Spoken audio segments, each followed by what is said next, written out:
नमस्कार दोस्तों, स्वागत है आपका के न्यूज़ 24/7 में। तो चलिए देखते हैं आज की headlines. Political line: global nationalist, national globalist. Countries want to be the nationalist and globalist at the same time, and nationalists want to exclusively own countries and be global at the same time. Let me explain this curious trend against the backdrop of the ongoing tussle between India and Canada over the murder of a person whom India had declared a terrorist.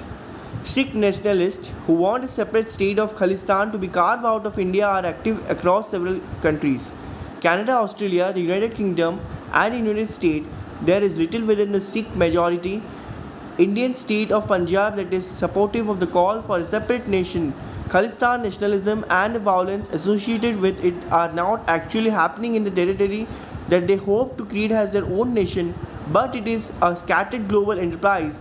Such nationalist mobilization without a territory and spread across different parts of the world is not unknown in history. What is striking is the global spread of nationalism of all ways: Indian, Hindu, Islamic, Sikh, Jewish, Chinese. They all mobilize across boundaries of nation state. In the last decade of the last century, the dominant liberal theory had it that the world was turning into one big village. National sovereignty was a thing of the past, and individualism has triumphed. Global alliances of the designated elites who did not belong to any race or religion across countries were to drive the global economy and seek solutions for the problems of humanity. Leaders of countries openly called for shrinking national sovereignty, but then came the sudden rollback of globalization, starting with the 9/11 territories attack in the US and the return of national sovereignty and control economics with the vengeance. Tibetans want more autonomy, not freedom or political separation from China. Dalai Lama. Tibetans are asking for more autonomy but not political separation, asserted Tibetan leader the Dalai Lama, and said that while he wishes to revisit Lhasa, he would prefer to live on in Dharmshala. Speaking to journalists at his home in Dharmshala on Monday, ahead of what is expected to be a grueling series of trips around India, including visit to Sikkim, Karnataka, Bodh Gaya and Bihar. This year, the Dalai Lama repeated some of the seemingly conciliatory remarks he has made in the past. China has, however, rejected this remark, accusing the Dalai Lama, who has lived in exile in India since 1959, of being a splittist or separatist. We want to have full autonomy as a part of the People's Republic of China. Then we can help millions of Chinese without political separation and remaining a part of the People's Republic, the Dalai Lama had said while speaking to a small group of journalists from Delhi that included the Hindu. He added jokingly that he could then brainwash the Chinese people as well, in a light-hearted response to Chinese allegations that the Tibetan Buddhist Diaspora spread propaganda about atrocities in Tibet by the Chinese government. In July this year, the Dalai Lama had surprised many by announcing that he had been contacted officially or unofficially by the Chinese government. In order to deal with Tibetan problems, they want to contact me. I am also ready for talk, he added. While the Chinese government did not confirm any talk at present, Beijing has maintained at various points, including in 2021, that any talks it holds are for the future of the Dalai Lama, not the future of Tibet, indicating that the Dalai Lama may be allowed to return to Lhasa for a visit. India political updates. PM Modi unveils 72-50-feet statue in tribute to Deen Dayal Upadhyaya in Delhi. Prime Minister Narendra Modi was in poll-bound Rajasthan, where he spoke at a rally. Before that, in a rally in MP, he accused Congress for causing loot in state and said that the grand old party will make MP Bimaru of its gain power. The rally Karya Karta Mahakumbh is being organized on the birth anniversary of Janasangh co-founder Deen Dayal Upadhyaya. The rally will also mark the formal culmination of the BJP Jan Ashirwad Yatra, which is being organized across the state. Weather update. IMD predicts heavy to very heavy rains in these states till 28 September. The Indian Meteorological Department in latest weather bulletin has predicted heavy to very heavy rains in several parts of the country till 28 September. The weather agency also said that the condition of withdrawal of the southwest monsoon are becoming favorable of parts of West Rajasthan. Moreover, it has also predicted that a low pressure area is likely to form over North Andaman Sea and adjoining East Central Bay of Bengal by around 30th September 2023 and is likely to move west-northwestward with possibility of gradual intensification. On Sunday, heavy rain in the hills of the West Bengal and Sikkim triggered a landslide that caused a cave-in on the National Highway 10 in Darjeeling district, disrupting vehicular movement on the key aerial link between the two, state officials said by reported by PTI. Following heavy rain, a massive amount of rock and slush rolled down the hill and damaged the highway at Seti Jora in Bengal, around 30 km from Siliguri, official needed. The road is completely closed for repairs and the restoration will take a few days, one of the officials told the news agency. Union Minister Mansukh Mandavia to launch national policy on R&D and innovation in pharma medtech sector. Chemicals and Fertilizers Minister Dr. Mansukh Mandavia will launch the national policy on research and development and innovation in the pharma medtech sector in India in New Delhi on Tuesday. He will also launch the scheme for the promotion of research and innovation in the pharma medtech sector. The ministry said that the policy aims to encourage R&D in pharmaceuticals, including traditional medicines and phytopharmaceuticals and medical devices. The ministry added that this policy can potentially help the sector to grow from $120 to $130 billion over the next decade.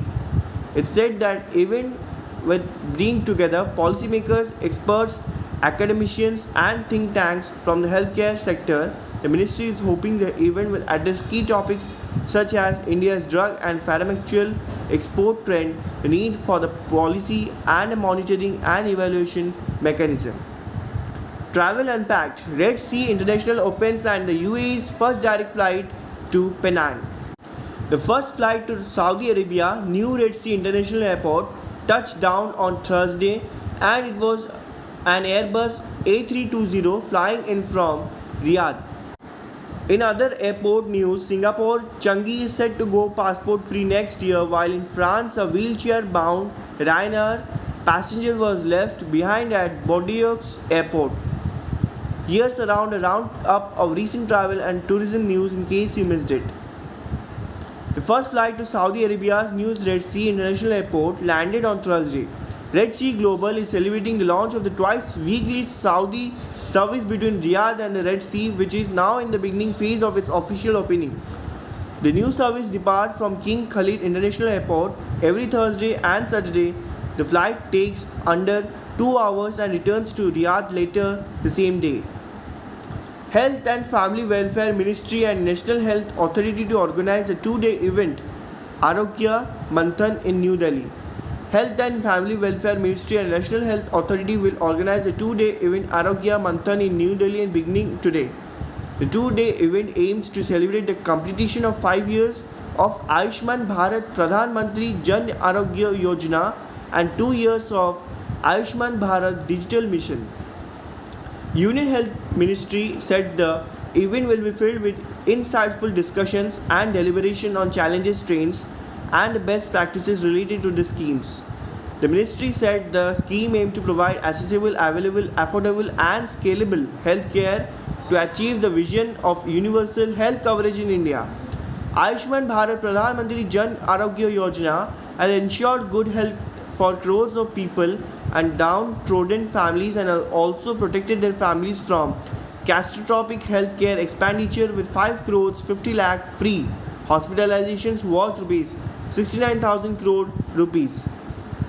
Navin Patnaik rates Modi government shares his reason. Odisha Chief Minister with BJP President Navin Patnaik on Sunday heaped praises on Prime Minister Narendra Modi and appreciated his step to eradicate corruption.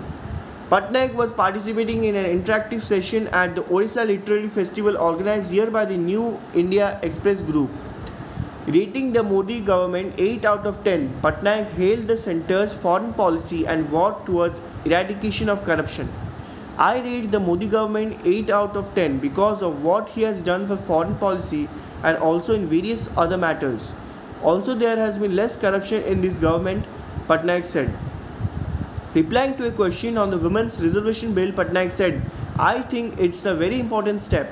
My party has always supported a women empowerment. My father, ex-CM Biju Patnaik, has reserved 33% of the seat for women in local elections and increased it to 50%. Patnaik said its party and fielded women candidates in 33% of the Lok Sabha seat in Odisha in 2019 polls. The BJD president also supported One Nation, One Election, saying, we have also always welcomed it, we are prepared for it. Asked about his government relationship with the centre, Patnaik said, we have a cordial relationship with the centre. Naturally, we want the development of our state and it is important to have the union government partnership in the development. Patnaik said politics need not to be dirty, as it can be a great platform for serving the people. He said the Odisha government has been dedicatedly working towards eradication of poverty and all-round development of the state. Train services affected due to landslide in Odisha Koraput. Train services were affected in the Kotwala-Sala Kirandul line of Voltaire division of East Coast Railway on Sunday due to a huge landslide between Manabar and Jarati station in Odisha.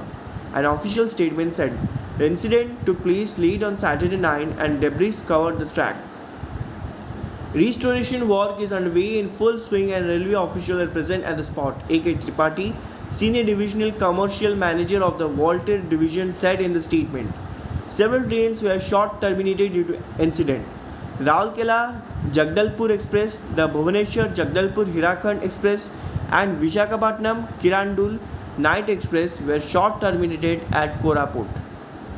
Similarly, Kirandul to Visakhapatnam passengers was short terminated at Jaipur, while Jagdalpur Howrah Samleshwari Express will also be short terminated at Jaipur. The Howrah Jagdalpur Samleshwari Express was short terminated at Raigarh. ऐसे ही और news को जानने के लिए जुड़े रहिए के news 24/7 के साथ।